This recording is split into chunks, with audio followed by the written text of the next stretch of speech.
looks like it worked. Post was successful.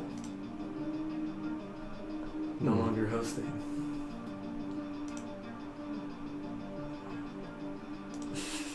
Yeah, I'll watch my own channel. Somebody needs to. Yeah. Right, 20 seconds. Oh, until we go live. Until I show us the dudes. Okay. Yeah. For whatever reason, it wasn't showing up on the app. But here we are. 5, 4, 3, 2, and 1.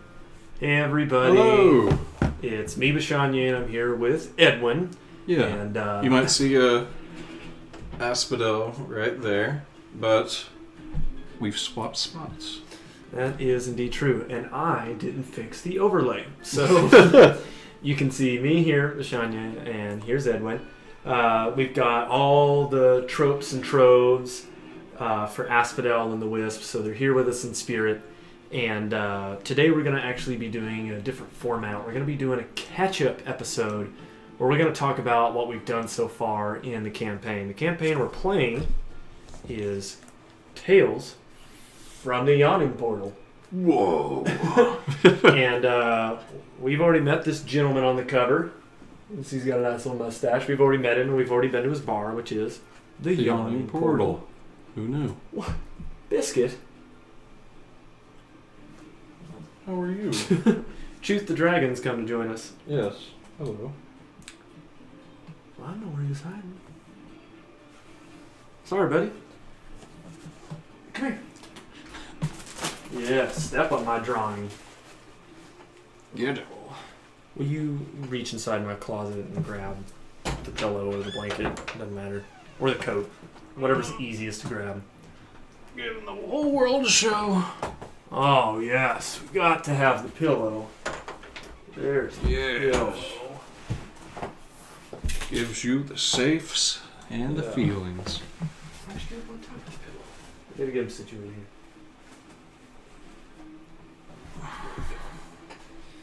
Just chill out there.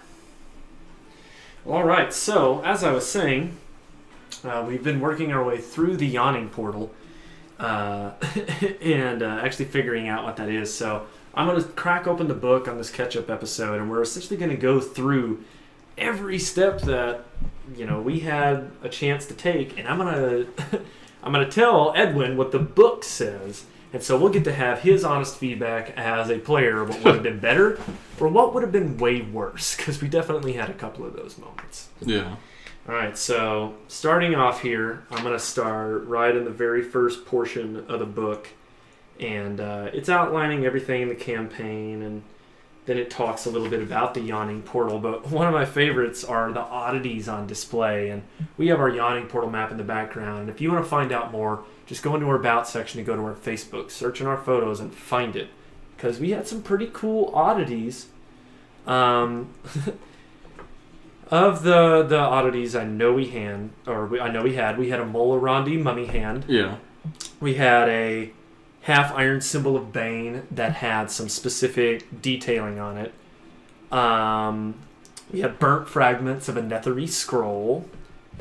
We had a wand signed by Elminster, or a pipe rather. Yeah, pipe signed by Elminster. Yeah, I think Edwin kind of geeked out over that. Yeah, oh, he's from the Taillands! What was...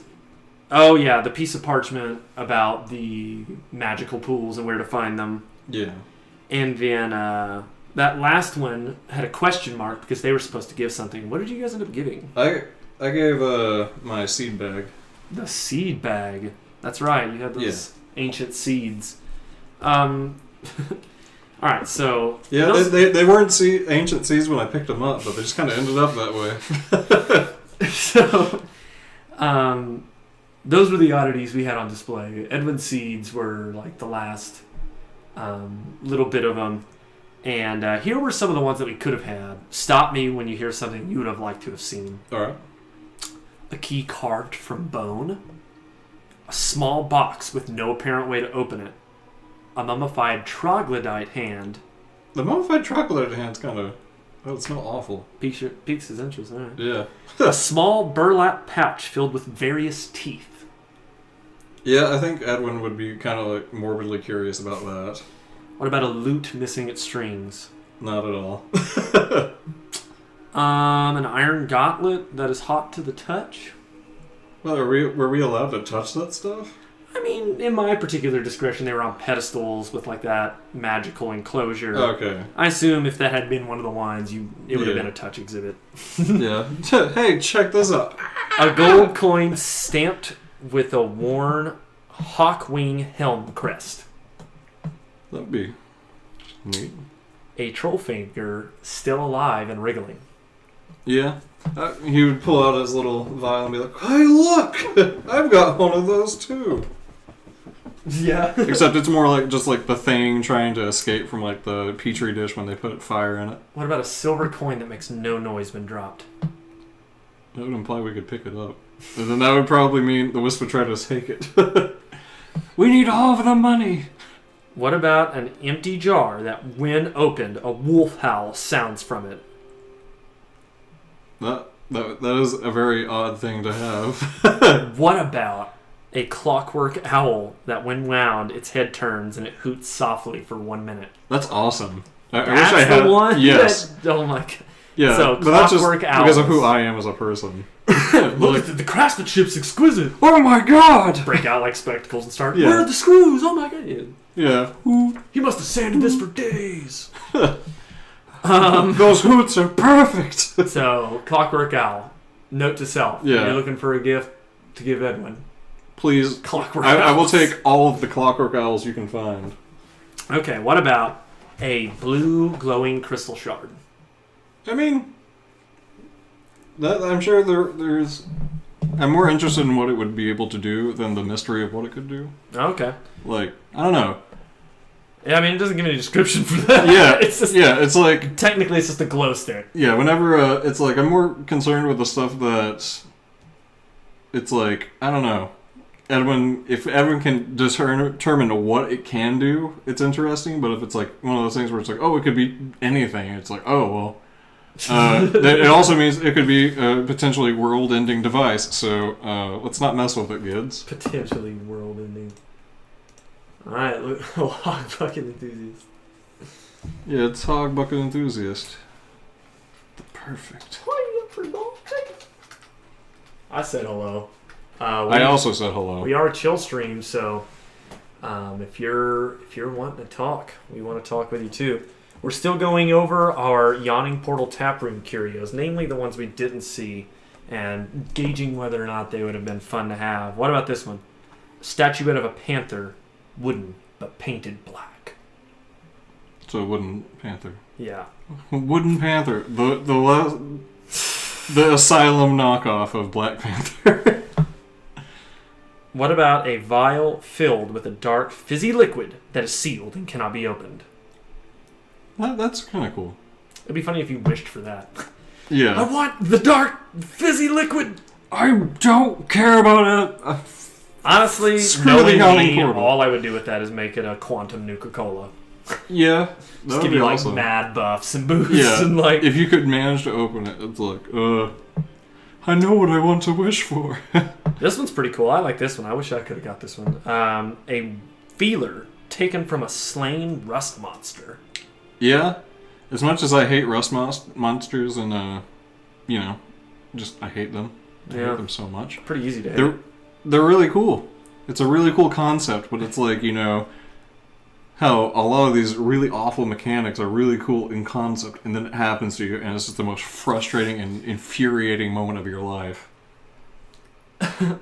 After it goes through the oddities on display, it talks about a subchapter called The Typical Evening, where it's like trying very poorly to set up the events in place that are supposed to draw you into the action. And there was already a mysterious stranger that you guys just very lightly interacted with, and their mysterious stranger's quest sucked. Yeah. Because the one that we rolled was an unwittingly provides false information drunkard who was really into Sabin one of the elves that kind of came before you.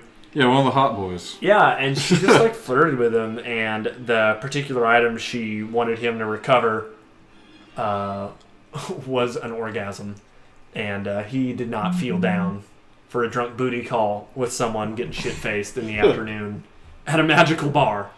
Yeah. So you guys didn't really get one of the cooler ones, but some of the other options that were there were someone that was like intends to betray the party, unwitting or has a secret agenda, is a devil in disguise, has led other parties to their doom, is charmed by a mind flayer, is possessed by a ghost, or is a solar in disguise. That'd be cool. Like Edwin would be like, yeah. Some of the quests they could. I don't even remember our mysterious stranger. I just remember like you guys literally looked at her and said no, thank you, and just kept moving. It's like she like said one drunk thing to you guys, and you were like, no. You're an idiot. Excuse me, I have to go write this petty letter and send it to Zastam. rather than retrieving the drunk woman's orgasm, we could have done things like find and return with a particular NPC or monster. Yeah. Slay a terrible monster NPC. Guard a person while they perform a ritual. Create an accurate map of the dungeon. Discover secret lore. Destroy an object or sanctify a part of the dungeon to a god of good. TBH. I just kind of ran with the discover secret lore in the dungeon thing. Yeah. I'm just now rediscovering that. When you read through these books, you're making decisions about how you're going to apply it, and I already sowed the seeds for the story. Yeah. But plus, Edwin is already sanctifying places in the name of various gods, apparently. Depending on where he is, it's either Palor, a Monitor, or Lathander. Or just the sun. Who knows? Who knows where this will take him? Maybe you know what I'm just realizing? I skipped this part for you guys and just picked the one I want.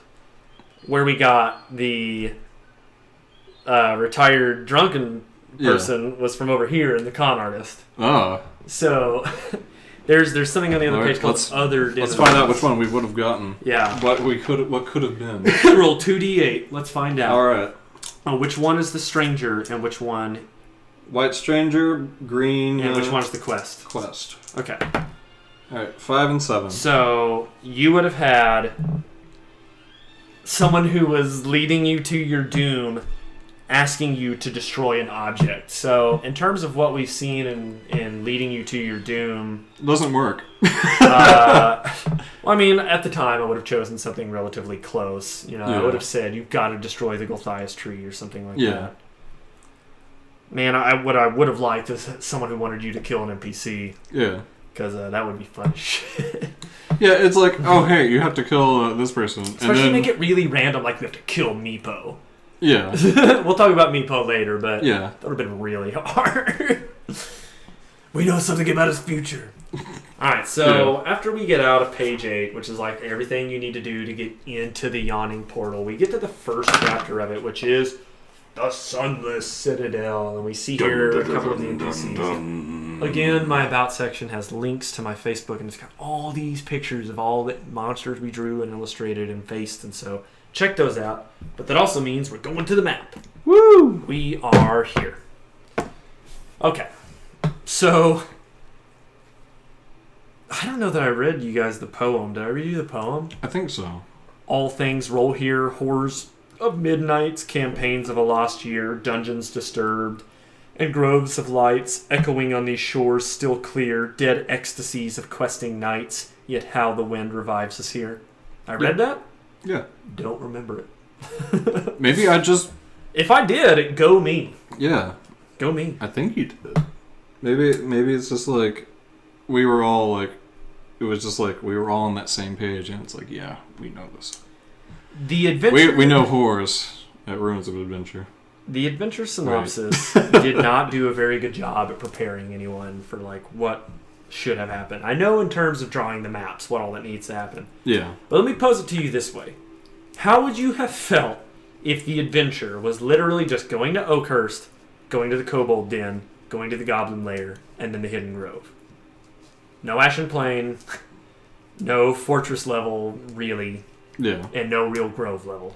Yeah, that would be a little bit quicker, I guess. Is that what? I thought that sounded like shit. Yeah, I mean, I didn't say funner, just quicker. At the very end, it would have ended the same way, but you know, there would have been a few less. Well, actually, no, it wouldn't have ended the same way, would it? I mean, possibly not. One thing I do like about what they've done is rather than releasing multiple books where they talk about the different legacies of the different campaign settings, they have little things here. And so we know from our Forgotten Realms setting, you guys got this canned response.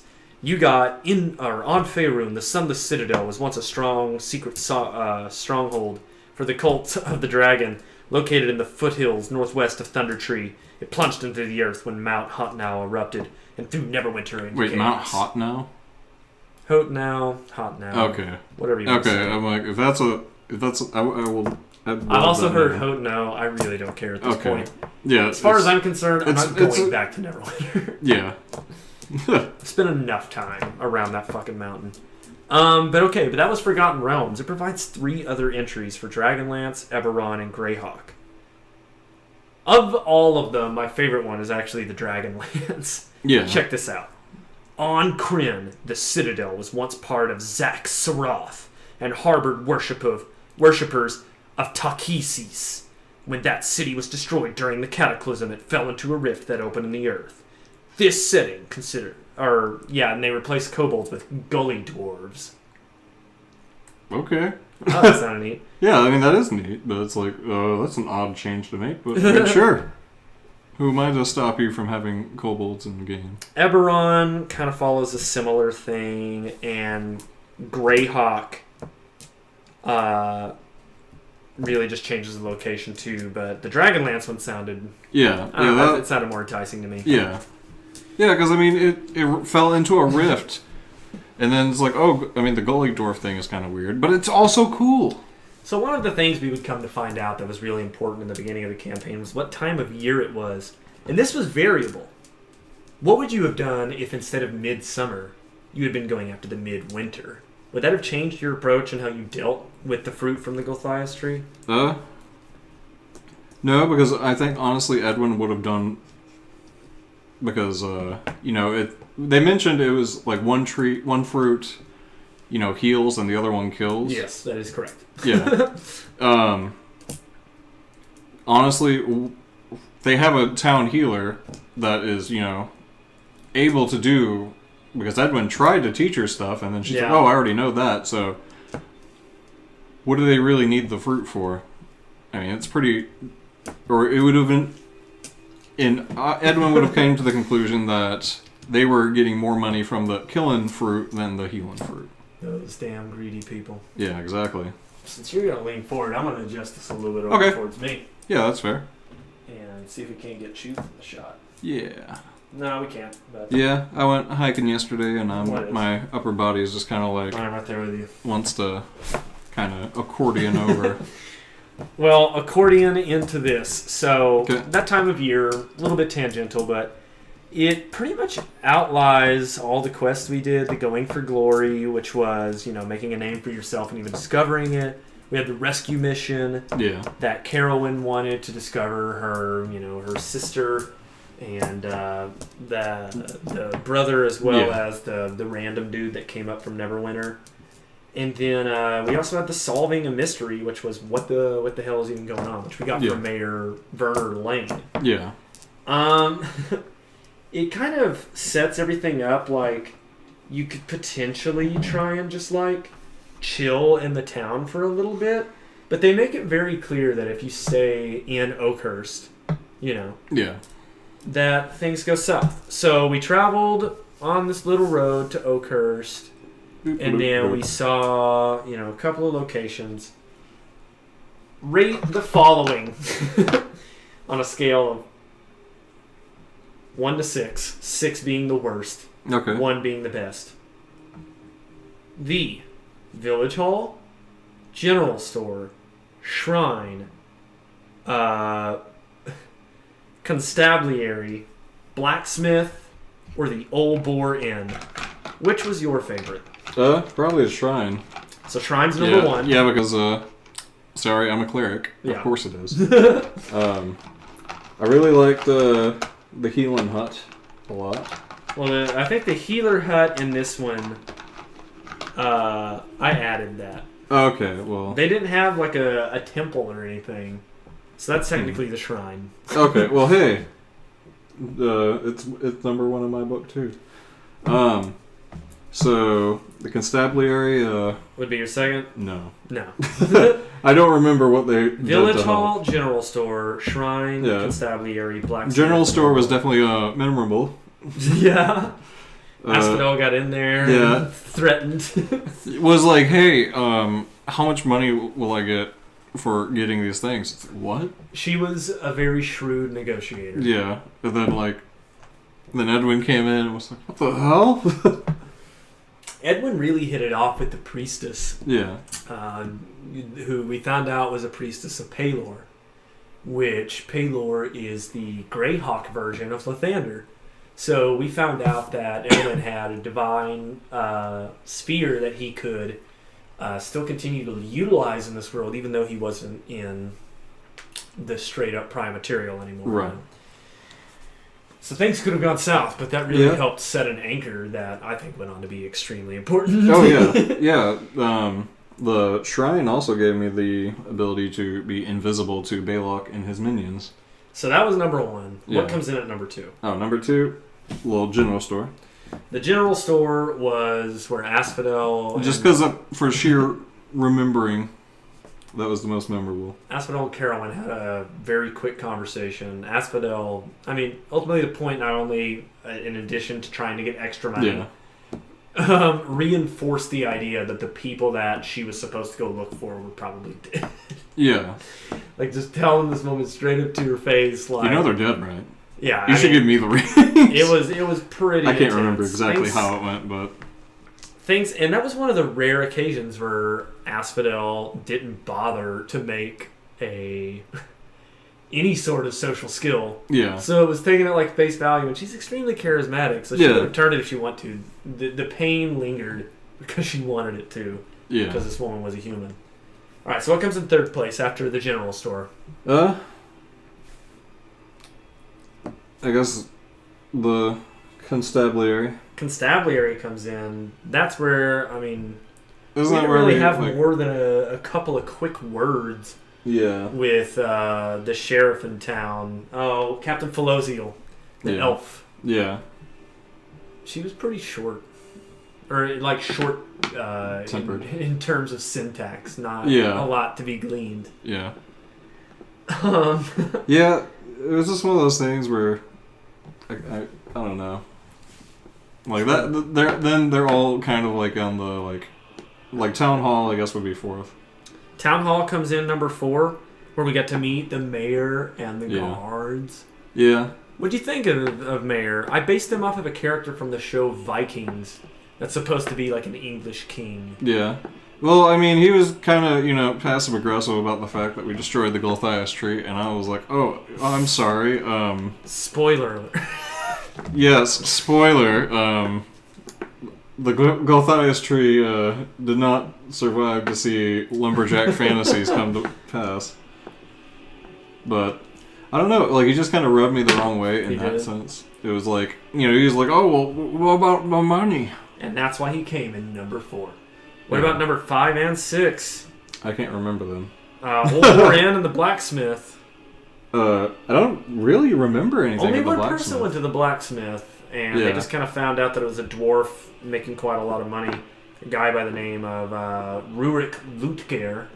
But a lot of cool stuff went on in the Old Moran. That's where the Wisp took off. Yeah. Yeah, that's why I put it at number 5. Like, it was kind of not Edwin's cup of tea, but it was still like a very interesting and cool encounter. Yeah, the Old Moran was run by a human from the south by the name of Garen, who actually seemed to be a fellow rogue, and he spoke in Thieves' Cant while they drank schnapps, him and the Wisp, and he actually gave us the largest amount of information in terms of what they actually do with the Gulthias tree. When you found out that they were using it to sell for, like, security purposes, what was Edwin's like ethical sensation? Like, what did his spider senses tell him about the situation when the Wisp passed that information on that she got from Garen to you after the old boar in? Well, having like seeing the healer and been like, oh yeah, so you guys are actually pretty well stocked. He kind of put two and two together, and it's like the Church of Lathander has a pretty sweet gig where they would sell healing potions and stuff and services to the people of like I think Daggerford Falls. There have only been 4 people that have been to Daggerdale in this community, and of those 4 people, none of them play with us anymore. Oh. Well, I wasn't. Asphodel saw them go to Daggerdale. I thought I was in Daggerdale or Dagger Falls with Randall Morn. I don't remember you being there. Yeah. You did that undead. One. Yeah, mission. one. Yeah. I take that. That was back. my first. You know what? I'm in a giving spirit today. Another guy that plays in a different group within our community. Plays in a group called the Hot Boys. He earned his today, and I'll earn it to you too, because that was a big oversight on my end. I grant you 1 mulligan.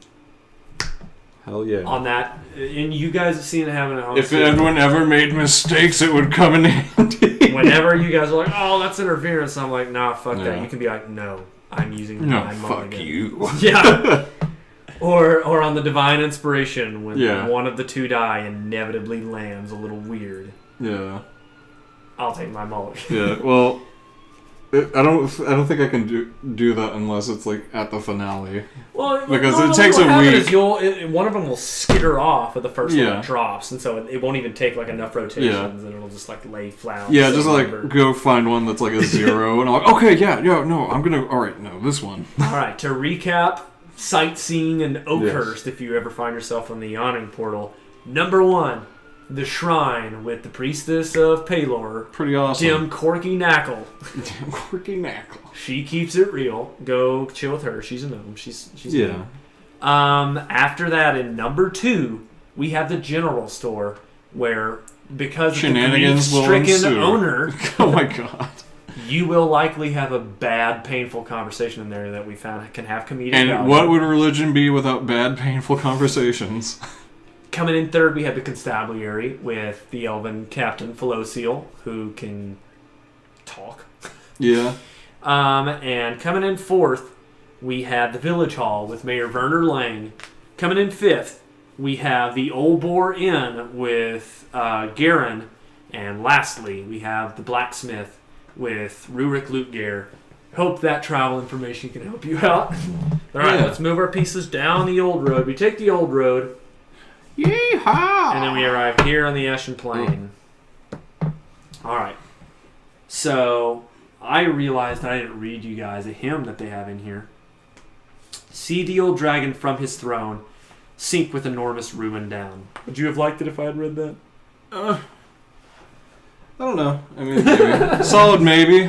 Ambivalence. Yeah. Okay, so they give you some flavor text about getting to the actual citadel, but if you'll notice something, they don't cover the Ashen Plain. Now, when I looked up the original Sunless Citadel, which it has a picture for, when I looked this up, it has the Ashen Plain as a place you go to. Yeah. And, like, find these pillars and learn all this extra dwarven information and, like, this whole thing. And so I kept that. We played with the Ashen Plain. We made a map of it right here. I guess since this is a part of the book that I brought back from 3.5, did you feel like this was fun? Was this? Yeah. How did you feel about the Ashen Plain? Yeah. Came up on these dead heads. Yeah, I had a flashback to that one pool. Yeah. I was like, oh no, not another magic jar situation. Not more magic jar shenanigans. So that was you're talking about when you came upon the necromancer's pool. Yes. In the misty forest. Yes. And seeing that, and this kind of gave you that flashback. Was it because of the ravine or just the promontory? Just all the heads standing. All the heads. Yeah, because there were severed heads hanging. Yeah. Yep. But unlike those severed heads, These ones were, kobold, goblin, and They were impaled. skeleton. The other ones were just hanging. Did this one give you more of a sense that... Did you know if you were going to support the goblins or the kobolds by this point? Or were you kind of just against them both? Honestly, I was against them both. Edwin was like, I'm gonna first things first, kill the goblins, and then we can deal with the kobolds. Kill the goblins, and we can deal with the kobolds. Very Yes. Lathendarian of you. Yeah. Really trying to mitigate risk. I mean, you were coming into it half of the draconic conflict. I can't see you hearing the word kobold and being like, "Oh, kobold, draconic fortress. This is going to go well." Yeah. Were you I like, here we go again, Well of Dragons style? Yeah, kind of like well, I'll get to that when we get to Okay. But so we passed the old heads. You did the most exploring. Edwin put on some dragonfly wings per his size. Yeah. And he was flying around. Asphodel was kind of just hanging back. You guys split up and just all kind of went different ways. But it wasn't until the wisp got up here on this pillowy tuft overlooking that she fell. And fell all the way down into the fortress level. When she fell, did you have a sense of urgency, or were you just kind of like, yeah, she's okay? Did you care? It was a little, yeah. I was like, oh god damn it. I think you mean oh Shar's tit. Yeah, Shar's tit. Yeah, but I said oh god damn. Oh yeah. Because it's one of those things where it's like, oh no, the shit's hitting the fan. This is the time that this is when it gets Here's real all it stressful says about healer. the Ashen Plain. A rope tied to one of the leaning pillars hangs down into the darkness. The end. Okay, wow. Yeah, no, I like... and I was like, okay, yeah, sure, can the unseen servant report back to you what that thing says? No. Alright, so from what this says, the descent is 50 feet to the actual fortress level. And it has the map very small here on this side of the page. And I ended up having to make this part of this, and that ended up being 2 maps that we split together. So let's travel to there now, and let's go ahead and switch up the maps here. I'm going to take this one off. Put it on the floor right here. Right there. Alrighty. Now we're in the fortress. So here we are. Boom, boom. We've descended, and here's what it has to say. 3 giant rats lurk in the rubble. Fuck those rats. And what I did with our rats is give them some special abilities, and the ones I got was an Eldritch Dire rat who had some immunity to the spell Eldritch Blast. Yeah. And also had resistance when it came to force damage or acid damage. I think it was force. Force damage. Oh, so, no. Well, they had an acid bite. Oh, yeah. They were pretty weak against... I don't remember them having any resistance to that. They did a fuck ton of damage, though. They did do a lot of damage. They're pretty easy to squelch. Their skin was pretty rippable. I think I described it like paper mache. It just kind of flecked off and revealed their skeleton. When you take these enemies and you kind of give them these abilities, I always kind of think of it, for every step more offensive I'm going to take them, I need to make them a little bit more vulnerable. Right. They came up and immediately started lashing out at the Wisp and Asphodel, and you guys had a really quick fight against them. And I think by the time you had descended, it was just kind of over. Yeah. So we stormed through them, and then it shows quite a few staircases. I had to curve mine back. You can kind of see theirs. Put this down, yeah. You can kind of see theirs goes a little bit back. I was like, I ran out of room. Oh. And I was like, well, guess it's doing one of these now. And so we went down into the steps, and then we finally get, down here into our first little area, which is right here. Can you see what number? That's Area 3. Yes. So Area 3 was the crumbled courtyard. This is like the first area you're supposed to see in coming into the actual dungeon. And we got in here, and we knew there were more dire rats. But this is where things went wrong, because the Wisp got critically hit. Yeah. She took all that damage and got really frustrated, and actually, we had to kind of hope that she would kind of come out of that, because there was also that trap right here in the upcoming doorway. Yeah. I think by the time you watched her go through this turmoil, it was kind of like, okay, she needs to get her shit together. And I definitely think she realized that too. I don't know. I mean, like, getting crit, there's a difference between, like... Well, she also was leading the party Yeah. with no melee capability. Well, I mean, the scout... Usually the rogue does go ahead to scout She's for not traps. the scout. Yeah. But she's the scoutiest of The us. scoutiest of us? Yeah. I don't know. I've seen Asphodel do, in a lot of cases, Con-based trap detection. much better maneuvering and exploration. Well, with Tremor Sense, it's a lot better. Yeah. But, I mean, there's no substitute for trap detection because the alternative is con-based trap detection. That it is. And she is, did discover that trap after she got Yeah. rid of the dire rats. It says here that there's supposed to be this hidden pit that you Yeah. can wedge. And, obviously it says DC 15 to discover. Yeah. These were all jacked up. I think I just added 10. Yeah. Because I went through to each save throw. But she still succeeded. It wedged that bar in there. And then you guys got into Area 4, the tower shell. And this was kind of like our first moment where we actually got some clues by stuff. And we noticed that the goblins and the kobold, or these were goblins, Yeah. the goblins were all here dead. And when you saw the dead goblin bodies, you had these 2 new doors to pick from.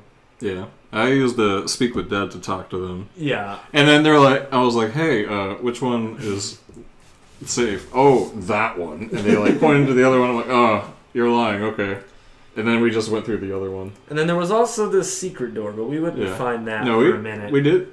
You found it out, right? Yeah. Yeah, because we were thinking about just, like, taking them out. The Wisp, again, discovered it rather than Constitution being the decider. So she found that and then discovered those Templars. All that was supposed to be in the secret door, granted, it was still going to be assholes. Right.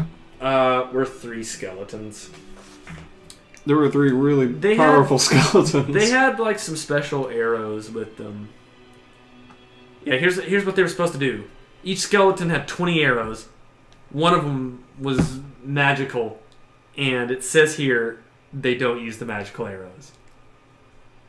Oh, okay. Like, game... Yeah. I mean, game devs, that is... I appreciate that. I mean, if they're, like, just regular skeletons, they probably wouldn't know. I was about to say, I see they're trying to set up the whole loot appeal to killing them, but, like, fuck that. I'm shooting you with those +1 arrows. You can catch it on the fly if you want it that badly. You can set pull up a it out of parry, your chest. knock it out of the way, and then go pick it up off the ground. Yeah. So the Wisp did that. You guys opted not for the left door. Yeah. We went through the right. We go through this corridor, find the hobgoblins for the first time. Small skirmish. Yeah. Find out about the ethereal tunnel. Or exit. The ethereal exit. Yeah, and I'm like, wait, don't. And he says don't, and we didn't do it. No. I was like, wait, don't shoot him yet. We all went into area fucking 15, which is called the Dragon Cell. And this is where we actually got to meet Meepo, or White Dragon Soul. This is how they had him look. Oh yes, the White Dragon Soul that's red? They don't even make him a Dragon Soul. He's just like a caretaker of a wormling. And I'm sitting here, I'm like, I've read the Draconomicon. I know dragons aren't stupid when they're wormlings. And so I was just like, no, this is totally bullshit. But he's just like this little meek, red little dude. He's a little meep. Just holding it. Meepo. So when I saw that, I was like, no. My Meepo is going to be a Dragon Soul. My Meepo is going to be the best. He's going to have some fucking shit going on with him. He's going to have a kick-ass horn and a beard. What they had me do was roll for who was in each room from like there on out after every 12 hours. So they kind of build it to where you're supposed to, if you're low level, to go take like long rest or something or retreat. I didn't fuck with it. Yeah. Yeah, as a healer, that's very stressful. It's like, oh shit. So we got in this dragon cell, and who was it that made friends with Meepo? Who got the furthest? I think it was... It was a team effort. It was a team effort. Everyone talked to Meepo? Yeah, but I think we let Asphodel do the talking. Yeah. So Asphodel talked her way into it, and we got led into this next area. Yeah.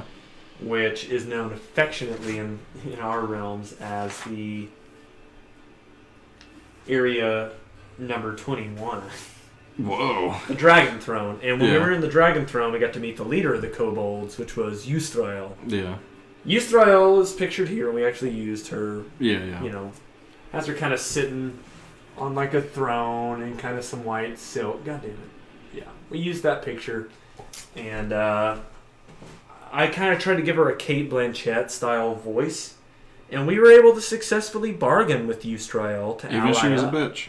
She was a little sharp in the tongue and definitely not very permissive of non-draconic concepts. Yeah. What was the... And I mean, she's sitting straight up on a dragon throne with a key in its mouth. Yeah. Wearing a ring. I'm going to get a little bit closer. You got to see this. So, pretty crazy. And going from someone who's fighting the dragon cult and seeing her at this throne and seeing this, the dichotomy that you must have experienced as this alliance was being forged, were you just down because it was the easier, or when Asphodel was convincing them to ally, were you like, no, this is a bad idea, we should still kill him? Was this when you were finally like, I'll team up with kobolds? Well, it's more, Edwin's not stupid. And he's like, you know what? I think he tried to reconcile the difference that these aren't the same kobolds, but also, once the goblins are done, let's put killing them back on the table. And I was very tempted Once to... the goblins are done, let's put killing them back on the table. Yeah, because... I mean, and I know that's very un-Edwin. That's hatred only a campaign like Rise of Tiamat would breed. Yeah. And I mean, that's not very Aaron. That's very Edwin. Yeah. Dragons are an open rebellion in the realms. Yeah. Lathander would have huge beef with dragonkind right now. Yeah. So... I remembered once we actually got back to Eustrael after we dealt with the Gulthias tree, all of that, I was so tempted just to be like, you know what? Guess what? And then just start casting all the high-level spells I had left and just wrecking their shit. And I'll move a little bit more towards you. Yeah. It's a little too far on me now. It's all good? Okay, so... Just be like, oh, let's firestorm From there they talked about something called the Call of a Chardalon. That is not in the game. I just really wanted you guys to go do that. Yeah. Go through the gauntlet. Yeah, so I took him back, and this was like what I used Eustrael for was to give you guys this side quest to try and kill you. Yeah. And you guys did really well with it. We had the Orb of Discord in room 1. Great, or in room 2, rather. Yeah. Great fucking pull. There was actually Eldritch Dire Rats in here that you could discover in the Revel. I think we did, but we killed them really quick. No, we buried them. Oh, yeah. I think I used Stone Shape to seal it so they couldn't get through. I'm pretty sure that's right, too. So then we got to the room with the Orb of Discord, this crystalline orb that just makes people move to this area in front of the Templars. To die. And it was supposed to kill them, but you all fucking succeeded it. Yeah. And I'm not making this up. When it says that level of immunity, you really only do it that one time, I was for real. Like, that's really what it says. Yeah, here in the Gallery of Forlorn Notes. Gallery of Forlorn Notes. Says verbatim, on a successful save, creature is immune to the music of the globe for 24 hours. There's a lot of effects like that. Like, I think dragons with Frightful Presence, that's the case. Okay. And a lot of abilities that are like that. Because otherwise it would be like, a dragon could go, oh, Frightful Presence every round. Well, I mean, he does go Frightful Presence every round. Right. Whenever you attack, it happens. Yeah. But you like, don't stay having to save again after that first one. Yeah. So you all saved. Asphodel picks up the Orb of Discord. You guys go into the next one. The Wisp figures it out. Casts Spider Climb. She's walking around the walls. Puts up her rope of climbing. You guys all climb across. And that's when you hear the riddle. And I'll read it once more for old time's sake. The riddle of the dragon sculpture was, we come at night without being fetched. We disappear by day without being stolen. What are we? And the Wisp had no fucking clue. And I didn't hear it. Yeah. So, I was like, I mean, Edwin... Was there a panic, or...? Well, yeah, because I didn't know what the riddle was. And then I was like, oh shit, what was it? And then she couldn't remember it either. And then Asphodel, just out of nowhere, lackadaisically said, well, maybe stars? Yeah. And that was it. And you guys got into the next area. That was when we had the whole closet episode. And where I just banished it. the wisp falls down into the spear pit, but misses the spears. And you guys kind of go up here. We cross over into an area known as the the Tomb of the Failed Dragon Priest. Tomb of the Failed Dragon Priest. That's a little strong. Yeah, I mean, I think GTDP did his best. Even if I was totally okay with killing him too. They said that his mind had rotted. And that like he was just like ready to fucking kill you guys. And it says it didn't say that he had forgotten how to speak Elvish or Draconic, but that he was just like losing it. And he had some like cool spell scrolls in there. But they decided to befriend him instead and didn't even look in the sarcophagus because they made a new friend. I believe it was Asphodel's... I thought we did loot him. Or loot the sarcophagus. No, we just walked out with him. Huh. But we made friends with him and... Friends. Was it Modify Memory? So we modified his memory for 10 minutes via Asphodel. Asphodel powerhouse through this portion. Yeah. She capitalized on the Orb of Discord. She capitalized on the Draconic Riddle. Yeah. And she got Elf Troll Dragon Priest, a.k.a. Failed Dragon Priest, back in the game and allowed him to use his mind. Yeah. And so when we had his mind, we kind of had some more conversations. But ultimately, these weren't supposed to be powers in this next room. I took you over to room... Let me look on this again. Yeah, what was supposed to be room 27. Room 27 is known as the Sanctuary. And all that was supposed to be in there was 5 skeletons. I kind of saw that, and I was like, there's an altar. Now there's 5 colors. And all they had at the altar was the continual spell, or the continual flame, and then a potion.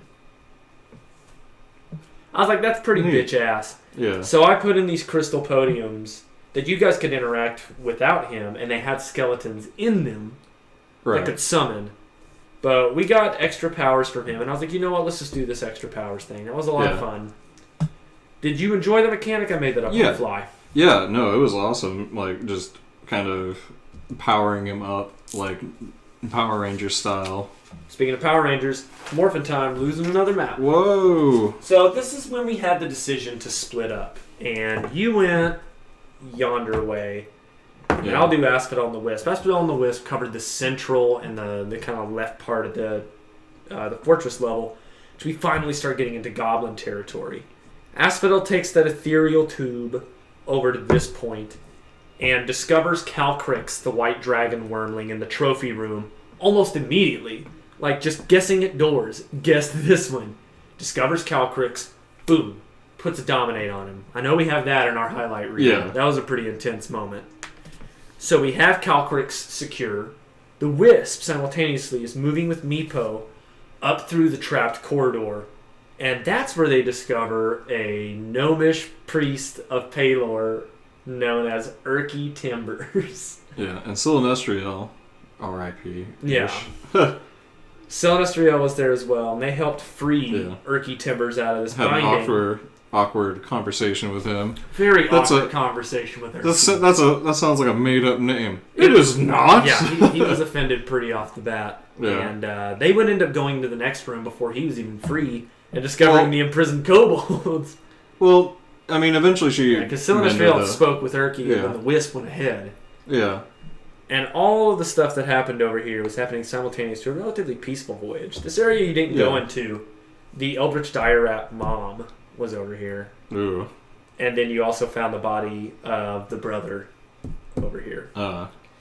And this fountain, unlike the last one that you interacted with that had that cool potion substance in it, we forgot to cover that. But interacted with the fountain, found some cool magic stuff. This one killed you. And there were a whole bunch more of these tiles.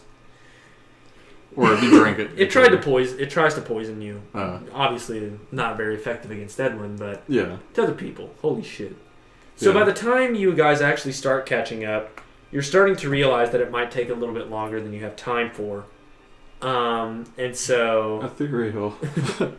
Everyone is dying in this corridor with magical caltrops because of the Orb of Discord. Here in a minute. Yeah. You guys use Ethereal to get over into the actual Hobgoblin headquarters. Yeah. And everyone just kind of converges in here, and the Orb of Discord starts lighting up. What happened first and foremost, though, was Asphodel used Calcrix to frisbee throw a massive fucking grenade into this entire goblin area and ended up hitting something like 15 people all at once. Yeah. Damaged goblins, damaged the hobgoblins, damaged the bugbears. Bugbears go inactive, and before the hobgoblins can even get a response, they're holding this doorway down. Well, the hobgoblins burrow through into the trophy room. Asphodel picks up on this and goes on the flank. Using that flank, they batten everyone back, and it was just like a coalition killing force, mostly led by Asphodel. Asphodel used some Mystic Arcanums, I think Finger of Death, which touched everyone. No, Circle of Death. Circle of Death, and just wiped anyone who was left on the board off the map. Pretty much. And then just continued to pile drive. The Wisp cleaned up, fired maybe 2 shots, but it was Asphodel who made it to the tunnel that went down to the Grove level. They called it the Goblin Throne Room. Huh. And this actual area was called Goblinville. Huh. It was really cool. I'll show it to you. I know I used Etherealness Here's Urky. Oh, Urky. You're just... They had him with clothes on, and I was like, that was bullshit, but he does have the Palor symbol. Huh. Yeah. I know I went into the treasure room over there. Yeah, we discovered some of the treasure rooms. But yeah, for real. Oh, Hall of the Goblin Chief was what you used to go down, but... Goblinville. Come on down to Goblinville. Down. Destroyed Goblinville. Also, look at the trophies. There's like an ox and a cow and a kobold and a rat. Man, like, fuck that. They could have done a Mine were little way better. more gruesome. I had just loads of kobold. Yeah. But, I remembered I went into the other trophy, the treasure room here. There were hobgoblins in there, and I used anti-magic field and just started beating the crap out of them. Those treasure rooms were just the same room over and over. They just had repeated with like goblins in them. So I was like, let's turn them into treasure rooms. And I gave them a lot of offensive power. There was illusions happening. I gave them the hot curry power from Super Smash Brothers, where they could just do burning hands out of their mouth. But after we got to the Hall of the Goblin Chief, we descended. So, moving right along, we were still in the Sunless Citadel this whole time, but this is when we officially left the fortress level. So after all that time, we've gone through 3 maps, and we're just now getting down into the Grove, where any of the plot is happening. Balok the Outcast, this archdruid that's supposed to be here. The Golthias tree that grows this fruit is supposed to be down here. And even the Goblin King himself fled down here. So the Grove level was where a lot of the story I don't think the Goblin King got that far. Well, he got to here. He got his box. But anyway, this is really where the anticipation for what the fuck is happening was finally coming in. And so we landed down here, but we had a really fun fight. Fun fight. By this point, the Orb of Discord was like full tilt. Yeah, the Orb of Discord. And you still hadn't even caught MVP. up yet. Yeah. You were still exploring by the time they got down here. Yeah. And that was when Asphodel, she had surrendered Calcrix to Meepo and the kobolds. They were all happy, fantastic. So she had her domination freed up. She gets down here and sees this tall bugbear with antlers on his hands and 2 eldritch dire rats on chains, like fighting next to him. And she just said, nah. And dominated him. His name happened to be Balsag. Yeah. Balsag. Balsag had a picture. Here he is.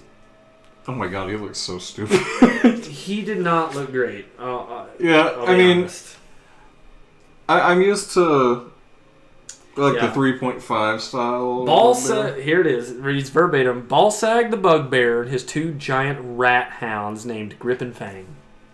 I mean, I'm fine with the rats having names like Grip and Fang. That's okay. But not Balsag? Not Balsag, because that's like... Do you think I should have said Balsog? I mean, no, it would have been just as bad. Sag. Because it's clearly balls. It's like either soggy balls or ball sack. I mean... I wonder what it is backward. Gas lab. I don't think... Gas lab? That's just like... Fart factory. Yeah, okay. Well, Ballsag didn't have it going for him frontwards or backwards. Yeah. So we dominated Ballsag, and she made him kill his 2 rats. And also continued to fight a lot of the hobgoblins as we just kind of kept pushing them. We went more to the south. We went through this fungal area. Yeah. We knew that this area went to the Underdark, so we were like, nah. Yeah. Got into this area, saw what was happening to the right, and then just were like, fuck all.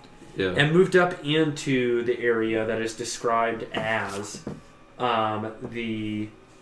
Goblinville's... The laboratory. The wrong side of the tracks. And here we found goblins kind of working in a scientific capacity with like menial labor, but they had obviously been like punished, and they were the older stock, so to speak. So, you know, if you've seen any of the Harry Potter movies, kind of more of the goblins that worked in the bank, or that goblin mob boss from Fantastic Creatures and Where to Find Them. Yeah. That kind of goblin, and, you know, so they were working along with that, and, you know, we continued to kind of have some smaller skirmishes, but we made peace with the goblins here, and we moved through. Yeah, I mean, they were just doing their job. By the time we got through the next few doors, though, we were also starting to realize that you had to blow the doors up pretty much. I had the Ring of Telekinesis just... Yeah, he was moving them. Yeah. Eltrol Dragon Priest was with us, but it was by the time we got into this area where we had these fungal grow rooms, these garden rooms, things started to get a little out of hand. And Balok started launching his offensive and was sending Unseelie agents in blight form. I kind of make him function like the Predator. Started sending them through, but that was when the Wisp right here had that great play of throwing that grenade through the dimension door into the grove, the Twilight Grove. Yeah. And everything got damaged. Yeah. And that was a really powerful moment, but it also meant that offense was coming from the full tilt. Yeah. We fell back into the laboratory and tried to get a plan going when, holy shit, it finally happened. Yeah. Divine inspiration. Like actual, the Hallelujah. 14? Yeah. It was a 6 or something? He had to get 16 or less. Under. You were 1 under, so it was 15? Yeah. He had to get a 16 or less on a D100. Let's see if you can do it again right now. Go ahead and give me a bullshit roll. Alright. Double or nothing. Alright, yeah. Yeah. If I fail this, we retroactively lose. Oh, wow. 97. Wait, Mulligan. 27. Oh, damn. So he got a 15 or 16 out of 100. Yeah. Had to get a 16 or less, and so he got it. And that gave everyone their HP back, gave everyone their SP back, and we continued the fight. We did really well until we started getting a little more towards the Twilight, or the Twilight Grove. Yeah. By the time we got into this area, which is known as the Ashardalon Shrine area, coupled with the Draconic Library, going into the Arboretum, this is where stuff started going wrong. It was a couple of things back to back. One, Elf-Troll Dragon Priest got destroyed. He got hit with fire that he couldn't, and he critically failed. Urki Timbers took a bullet. He's down. Sylvanestriel took some swipes. She's down. And then it was down to Sylvanestriel didn't go down, I don't think. It was just you. Everybody but you. Asphodel was right in the thick of the cut. She goes down. The Wisp, relatively undamaged. Or, I mean, I don't think she had been damaged at all. Just staying in the middle of the fight, keep fighting, but she gets dominated. After she gets dominated, she's the one that put down Sylvanestriel. Oh, yeah, that's right. She helps take down Urki and takes down Sylvanestriel under the domination. And then finally she gets banished. So Edwin is the only person left in the game, and he is at 1 health point. He moves forward, and he banishes. And successfully banishes the one. Well, I didn't get down to 1. That was before you were to 1. Divine Intervention. No, Divine Intervention happened after the 1 HP bit. Because after that, I was so that hadn't happened yet? Yeah. You guys went back and did that and then went forward? Okay. Yeah. So they pressed forward before they did Divine Intervention. Yeah. But he successfully banished the one who had cast the Banish, so the Banish didn't work anymore, and the Wisp came back. I said I used Divine Word, so I banished all of them but 1. Yeah. It was an incredibly clutch play the Wisp came back in, and Edwin and the Wisp successfully dealt with everyone else and Yeah. got everyone back up, and then Divine Inspiration. Everyone was back at fighting full tilt, Yeah. and we continued towards the Twilight Grove. And that's where we had our big climax with Balok the Outcast. Now, Balok was a neutral party. Yeah. And Balok explained pretty clearly that this creation, in terms of what it was a beautiful creation that deserved to be protected. Because it was from the Feywild. Yeah. It just happened to be unseelie. Because whatever conduit had happened was driving the presence. Yeah. When he explained all of that, I would say you respect Dark Druids generally. Yeah. Did you feel persuaded at all by his argument? I mean, I was conflicted-ish. Yeah. Because, obviously, I don't want to,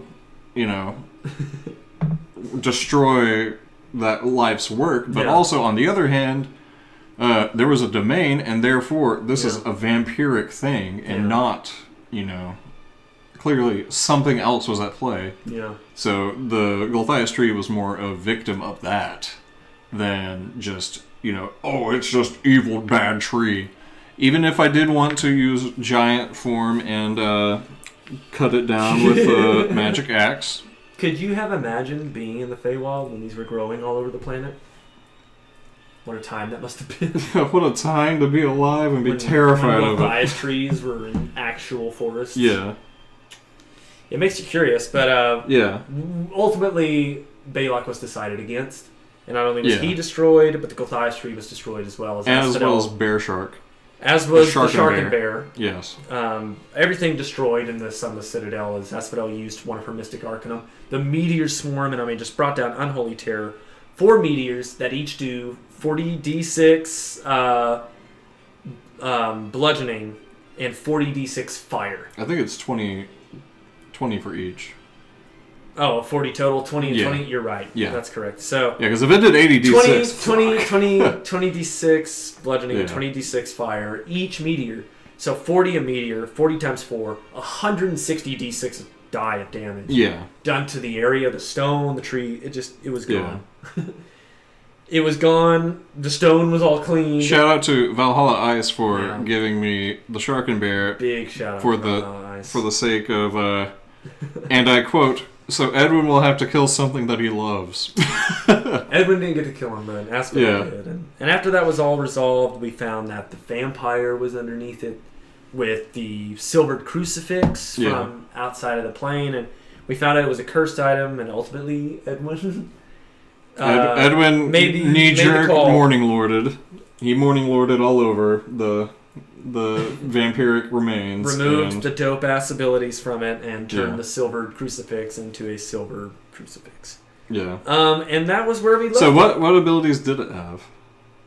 Because we never actually determined that. Yeah, it was only for evil, but it had pretty insane abilities against all things like apostate. I wanted to make it the cross from Dracula 2000, the real movie that came out, where it pretty much had it was a boss killer.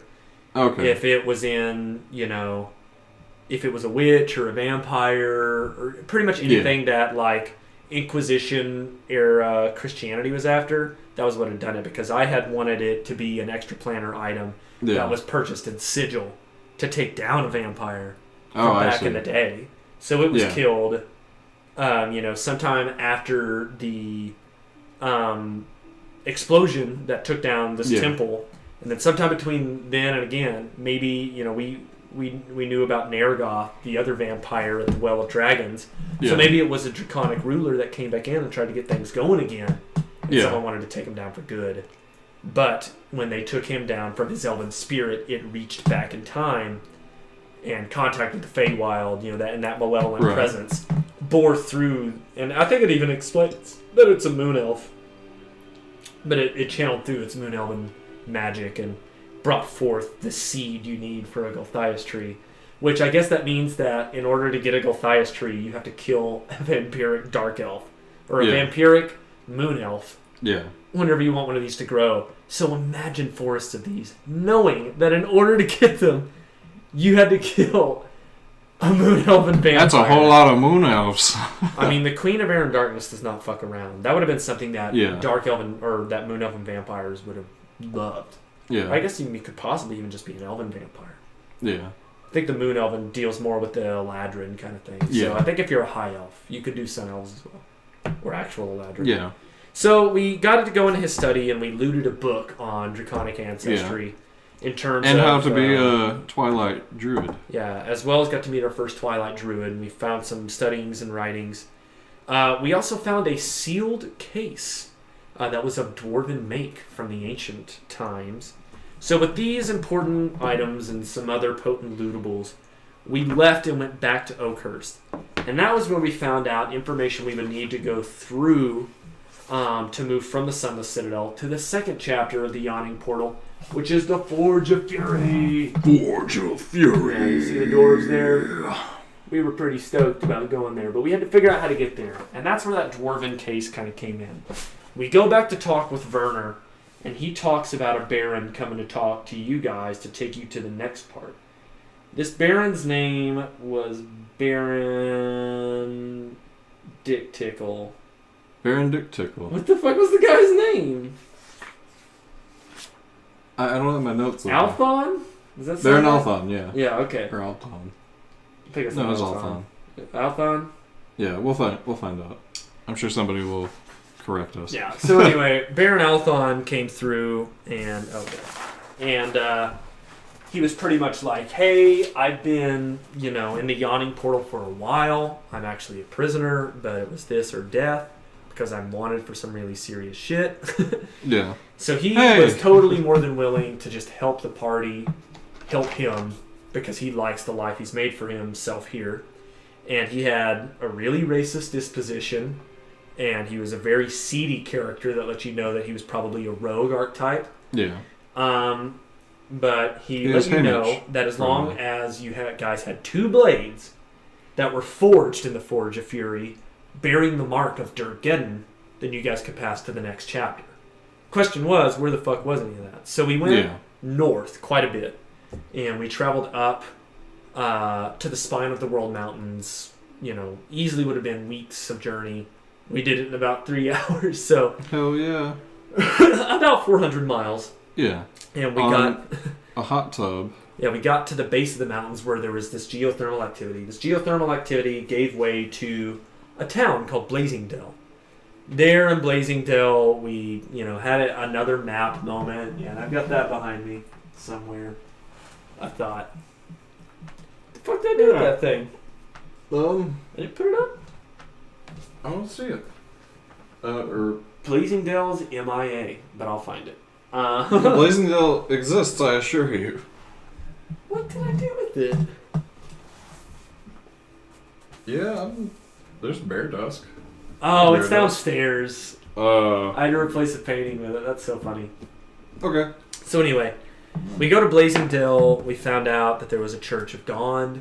We found out about a couple other guys, and they're actually up on the wall.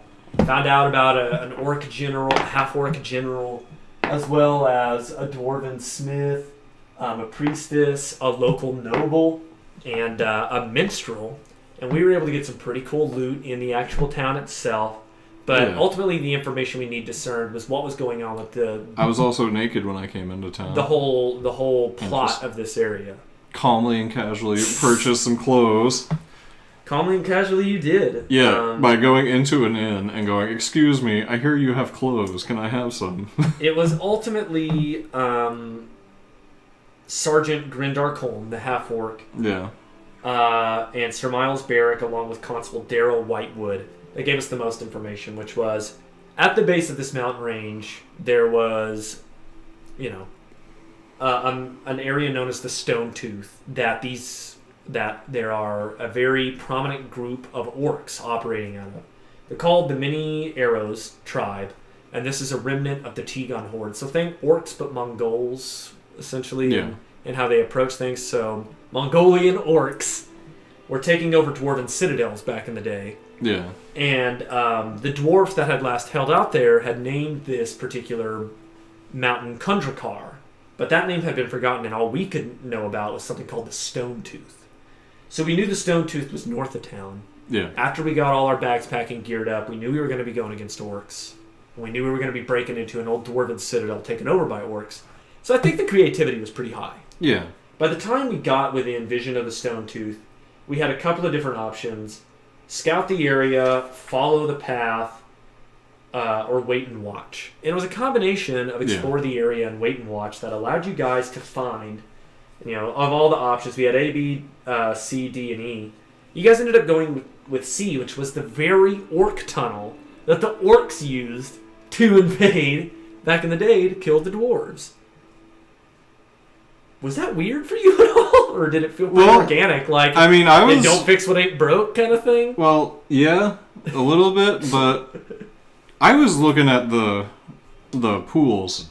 Yeah. Yeah, I had found my own way in, but they were like, oh no, orcs. And I'm like, shit, well, I guess I better go help. You're still dealing with it, so I can't tell you where that goes. But let's just talk about, like, it's the most Mario stem up to the sky world warp option that there was available. Yeah, I know a poor unseen servant found out the hard way. He's like, I'm stuck.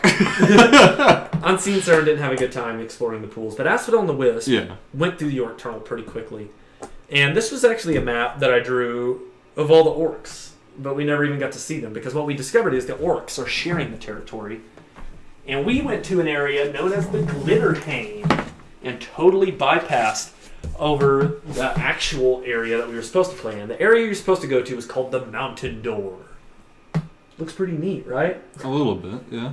We skipped the Mountain Door. We don't need no Mountain Door. Here's some of the scenes from the Mountain Door. Smash and grab. And yeah, we went straight to the Glitterhane. Here's some more pictures. Excellent. But we went to the Glitterhane. And the Glitterhane was supposed to be the original dwarven-like commons area, so the really beautiful crafting area that maybe would have had gemstones. And we still saw some pretty cool colors in the Glitterhane, as there was all this new fungus growing and stuff. But the first thing we found right out of the gate were troglodytes. Yeah. And the Wisp found that out the hard way. Yeah, she found that out harder than any of us. Completely camouflaged. It came onto her with one of its racial abilities, which, I mean, I'll show you the entry for he basically Shazammed her. They're pretty lackluster in terms of what they can actually do. Yeah. They try to make them out more to be like these brutes. Yeah. I remember in 3.5 and I think Pathfinder as well. Basically, the only impression I got from troglodytes from that were that they smelled bad. Yeah. And that was like their whole shtick. That's pretty much all they give you is this little block. Yeah, stench. Yeah, there it is. So when I read this little block, here's the block: chameleon skin, stench, sunlight sensitivity, multi-attack, bite, and claw. That's not going to take down epic level characters. Yeah. So the first thing I thought when I saw these guys was they look like Blanca from Street Fighter. So you gave them the head bite. Yeah. Oh my god. So they kind of look. Oh, wrong, wait, there we go. They kind of look like Blanca. This one, or wrong one. This one right here. Kind of looks like Blanca, and so I gave him some electrical powers. He grabs on you and he electrocutes you. I didn't know that she was going to crit fail. Yeah. I didn't know that she was going to confirm that crit fail. I shocked the shit out of the Wisp. And that's the closest she's come to down in a while. Yeah. I did over half of her total HP, which is over 200. Yeah. I did over half of the total, so that means we had to go into System Shock, which is in Player's Handbook. It talks about death and dying. Yeah. She passed her System Shock, and she would end up going on to using her Thunder Cannon to kill it and the other troglodytes in the room, while Asphodel took over some sort of troglodyte bear hybrid. Yeah. That fight rectified pretty wildly as the next wave came in, which was mostly Sturges, metallic Sturges. And you guys fought them pretty well. Yeah. But that was when one of my favorite parts happens, and that is, not only did they find one of Durgeddon's weapons in one of the next rooms, but you set up a pretty ingenious trap. Using minor illusion? Silent image. Silent image. He set up an arc to kind of show these pathways that stemmed off from this main area where they were trying to funnel the enemies in, to be just like nothing out of the ordinaries there. Yeah. And he stayed behind, and he waited for everyone to get within all the troglodytes that were coming to inspect Yeah. all the noises about to in just the right level, and then you held them. You murdered them one by one. It was dope. It was one of the most thug fucking things I've ever seen. I just imagine like Edwin sitting there like, yeah, like just kind of like sitting there listening to them, and then they're like, all right, let's go report back to blah blah blah, and he's like, no. The rest of the party was exploring, and they were finding dwarven sepulchers, and all this different types of fungus and areas where hook horrors had seen, and you stayed behind to murder 4 troglodytes. Each one coup de grace, each one being held. I mean, you really went through that. Yeah, one of them escaped. Was there a sense of pride? Oh, yeah. Well, he escaped. That was like, one of them escaped, and then I was like, oh, and then I had to redo it, and then because he got a nat 20 on one of his saves, and then I'm like, no. When you fight creatures that have sunlight sensitivity, do you feel like it's your duty to kill them?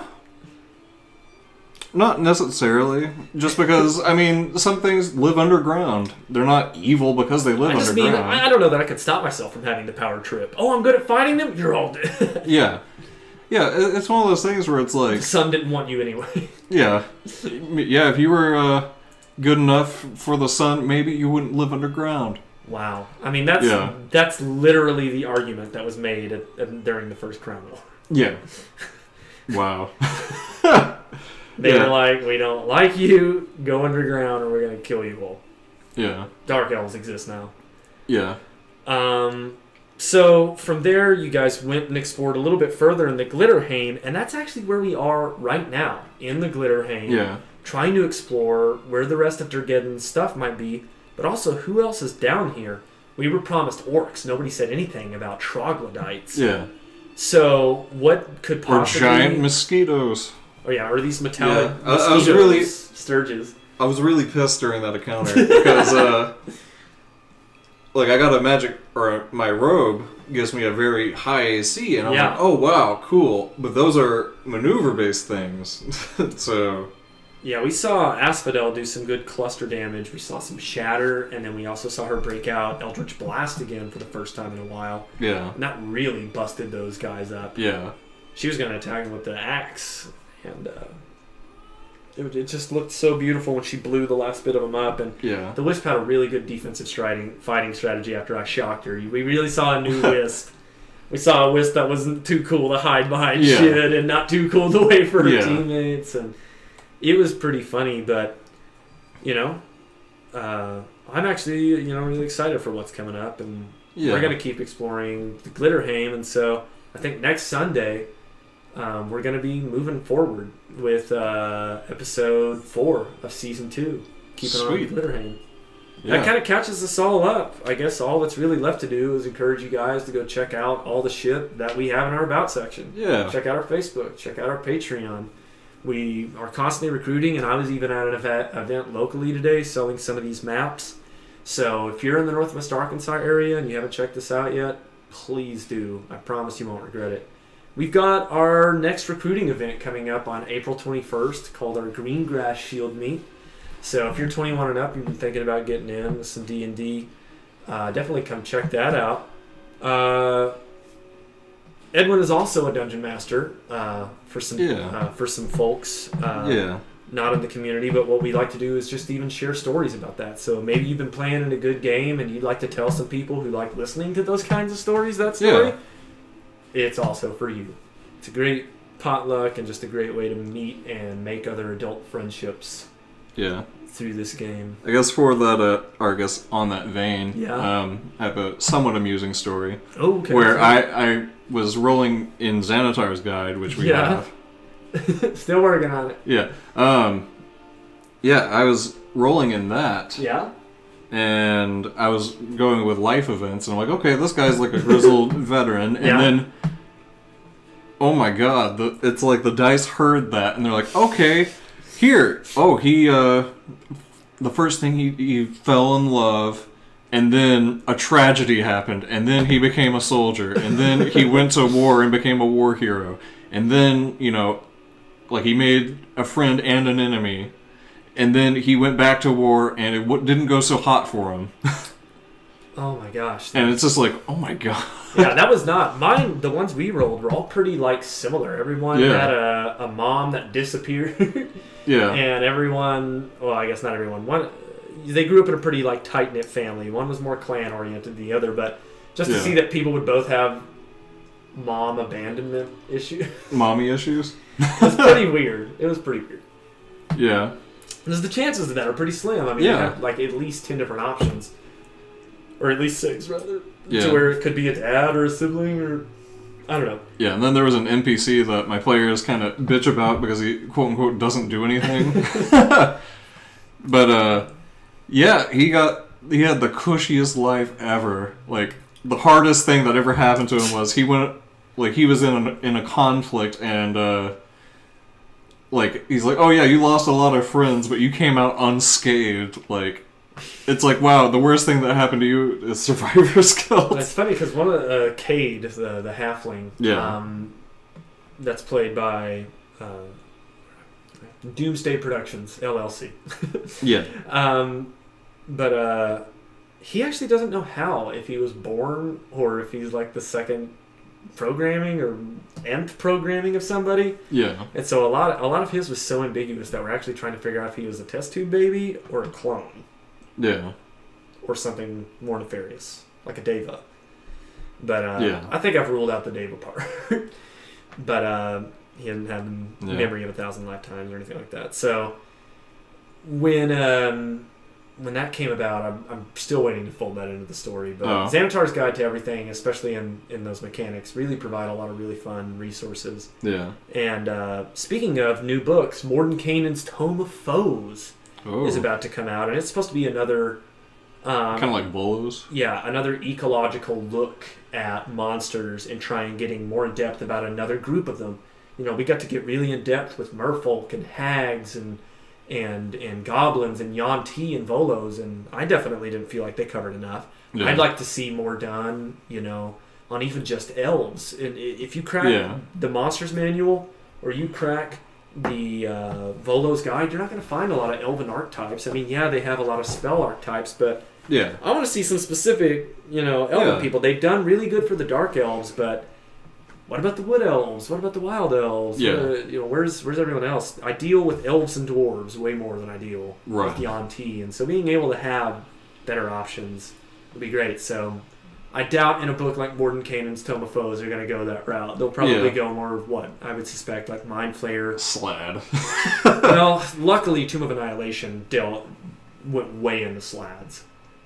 And we could probably avoid that. But like I was like, wow, those are so interesting. Like when I was looking through when I first started D&D, going into like I was just looking through the 3.5 monster manual. I was like, wow, slads are so cool looking. Slads are pretty cool looking. And then like now that I've I guess gotten more experience, I'm like, oh my god. And if you guys feel the same way, we don't have the book yet. We're waiting on it, but we're gonna get Tomb of Annihilation. So we'll have the slad, we'll have the grung. Well, I guess we already have the grung. That came out for free. Want to get the turtle still as well. But you could make a venerable monk and then just be like, hey, it's the guy from Kung Fu Panda. Well, that's just if I had the option to play a turtle, I would make Donatello. Or no, I'd make Michelangelo. Yeah. Just like a quote on Michelangelo. One level of bard, so you can do like that dance he does at the beginning in like the opening. Or not only that, but him and Donatello do Pee Wee Herman's dance to Tequila with the pizza. They were. I loved those live action movies. Those first two meant the world to me as a kid, especially that first one. I actually trained with one of the guys that did the Suits. No. I actually trained with the like Shredder's right hand guy, the bald Asian guy in the first movie. Oh, what was that guy? Tetsu. Yeah, Tetsu. I trained with Tetsu. He's a very terrifying man. He's very like he has a very like soft voice. Tetsu. But whenever he gets like serious, he's like, oh. Tetsu was the first guy I saw like beat up other dudes and then kind of like was like, is this my dad?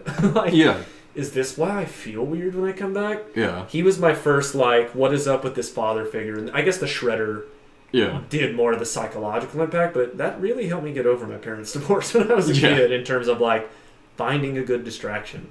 Yeah. Yeah, So, Toshiro I like Obata those is a films. really cool dude. I don't like any of them anymore. I stopped liking them. What? Hardwall. No, you don't? I like the originals. I thought you were like talking about like, yeah, I don't like Tetsu anymore. Screw that guy. Tetsu never got brought back, and I think that's a shame because I did like Tetsu. Yeah, I mean, yeah, he was a cool dude. Just wrecked that locker room though. I did like how he got taken down. That scene with Casey Jones. Yeah. And he hits him with that. God, it had to have been like it looked like a driver. Yeah. No, it wasn't. It was like a 7-iron. It was a really thin like club that would not have hurt that bad. Yeah, but he had used a putter or something like that. Yeah, I think he's also in Sandwich. I think Big Trouble in Little China. He was. Yeah, he was in a lot of stuff. Yeah. Actually, no, I don't think he was in Big Trouble in Little China. Wait, what am I thinking of? Or Little Tokyo or something? Yeah, I think it's Little Tokyo. Big Trouble in Little China. Oh, that's the one with like actors, but that had Victor Wong. Oh, is that the one with Lopan? Yeah. Yeah. No, Lopan. I used to use him as an enemy archetype. I used to try and do his voice. Yeah. But I forgot that actor's name. But I liked him a lot too. Yeah. I still do Victor Wong. Ancient Chinese sorcery. Yeah. I loved that part of the movie. That guy, also did the stuff in Three Ninjas. So there was a lot of nostalgia. Yeah. But that is to say, the last thing we have to talk about is D&D Next / Dragon Plus. D&D Next is a really cool app and desktop software that's coming out that is being fully updated as the rules on Unearthed Arcana come out. So you can, for the first time ever, use Dungeons & Dragons software to make current playtest rules and actually experiment with it. And it's being done side by side to the free online magazine that you can have called Dragon Plus. I've been reading Dragon Plus, and it's free to read, and it's great for tablets. And it comes not only with all the playtest material with Unearthed Arcana as it comes out, but also with maps of the week and special campaigns every issue. There were holiday issues that came out during Christmas for full stat blocks for Krampus and this whole little adventure you could do. That's awesome. Yeah, I haven't read this current one, but I'm hopeful to see if they have like an Easter Bunny. Yeah. Or April Fool's. Since we're going to be playing on April Fool's Day next weekend, I definitely think I'm going to introduce a weird mechanic to both fuck with the players and let the players fuck with me. And I may take some inspiration from Magic the Gathering's Unglued, Unhinged, Unsealed kind of vibe, to where it's something you guys would already do, but just with something extra. Yeah. So maybe add in like Wild Magic. Oh, a Wild Magic Pocket would be fun. I love Wild Magic rules. I think it's like... I thought about adopting mechanics from other games that I hated. I thought about bringing Tingle. Oh my god. Tingle thing. Bringing back Q from Star Trek The Next Generation. No, so Tingle from Majora's Mask? Mm-hmm. And from Wind Waker, and from... Yeah, and from all these other games. Yeah. But yeah. Or just essentially introduce an absurd mechanic to be like... You have to do this dance. I'll give you a hint at who the boss is. It's me. Pay me money. If you kill, X amount of things within a certain time frame. Yeah. Or pay me money. Just like, how much money are you willing to dump on me? Yeah. And then I definitely think I'll introduce a Q. I think I want to do Rick. But essentially I'm going to introduce a couple of topsy-turvy characters that are going to be action point or something. If it makes you... If it all the way gravity impacts your thing, I think they actually do have stats for Pickle Rick. They have stats for Pickle Rick? Yes. I may look up stats for Pickle Rick then. Anyway, this is all to say. Tune in next week, and we're going to have a lot of good time. But I think that sums it up for the catch-up episode this week. I'm Shanye. Thanks for tuning in. This is Edwin. And thanks for tuning in, guys. See you next week. Bye. And to the intro.